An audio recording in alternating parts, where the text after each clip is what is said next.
HOA Karen destroyed tennis lights. Judge ordered her to pay $170,000 and publicly apologize. The air in Willow Creek was thick with tension, the kind that clung to your skin like summer humidity. The town's pride, its community tennis court, lay in ruins. Floodlights smashed, nets torn, and dreams of local kids shattered alongside the glass. At the heart of it all was Karen Whitaker, a woman whose name had become synonymous with chaos.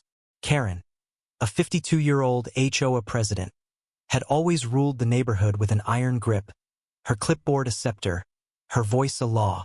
But this time, her crusade had gone too far, and the fallout was nothing short of catastrophic. It started innocently enough. The tennis court, a beacon for Willow Creek's youth, had been upgraded with new LED floodlights, funded by years of bake sales and car washes. Tom Reynolds, the 28-year-old coach, poured his heart into the place, mentoring kids like Mia, a shy 15-year-old with a killer backhand and dreams of going pro. The court was their sanctuary, a place where class didn't matter, where sweat and grit leveled the playing field. But Karen saw it differently. To her, the lights were too bright, too intrusive, glaring into her pristine backyard.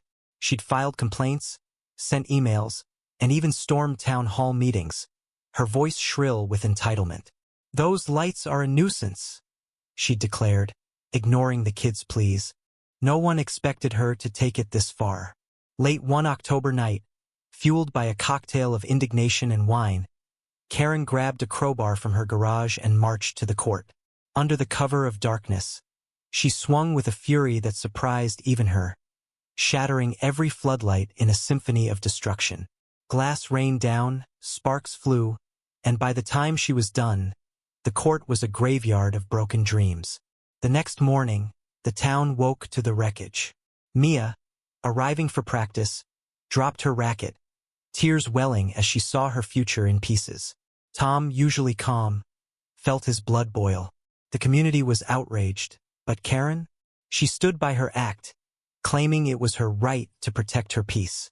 The town demanded justice, and the case landed in the courtroom of Judge Clara Monroe, a no-nonsense woman whose reputation for fairness was matched only by her sharp tongue.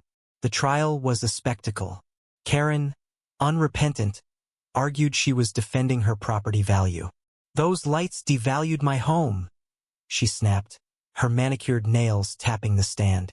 Tom, voice cracking, countered with stories of kids who'd found purpose on that court, kids who'd escaped broken homes through tennis.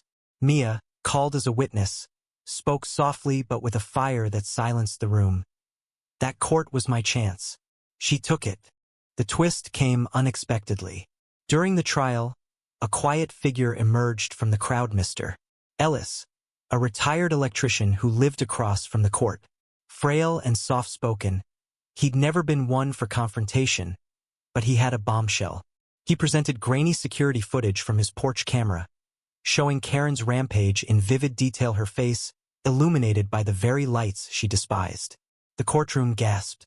Karen's defiance crumbled, her eyes darting as she realized there was no escape. Mr. Ellis, trembling, added, "I fixed those lights once, free of charge, for the kids." She didn't just break lights. She broke hope.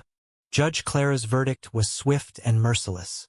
Karen was ordered to pay $170,000 to cover repairs and lost opportunities for the youth program. Worse, she had to issue a public apology, broadcast live on the town's cable channel. The apology was a disaster. Karen's voice dripped with resentment, her "I'm sorry" sounding more like a curse than contrition. The town watched in silence, some with pity, others with disgust. Clara, unimpressed, added a final sting. Karen was banned from HOA leadership for life. The aftermath was bittersweet. The court was rebuilt, brighter than ever, thanks to a crowdfunding campaign sparked by Mia's testimony. Tom and the kids rallied, their resolve stronger, but the scars lingered. Karen, once a pillar of Willow Creek, became a pariah. Her neighbors avoided her. Her mailbox overflowed with hate mail, and her pristine lawn grew wild, a mirror of her unraveling life. She'd lost more than money. She'd lost respect, community, and the power she'd clung to so fiercely. Mia, though, found something new. Inspired by Mr. Ellis's courage, she started a mentorship program, pairing younger players with retirees like him, who shared skills and stories. The court became more than a place to play. It was a symbol of resilience, of what happens when a community fights for what's right. Yet, for every rally on the court, there was a whisper of Karen's Faya cautionary tale of pride turned poison. The story of Willow Creek's tennis court wasn't just about broken lights or a woman's wrath.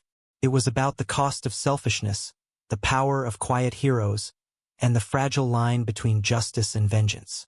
Karen's destruction had sparked a reckoning, forcing the town to confront its own divisions between those who wield power and those who build hope.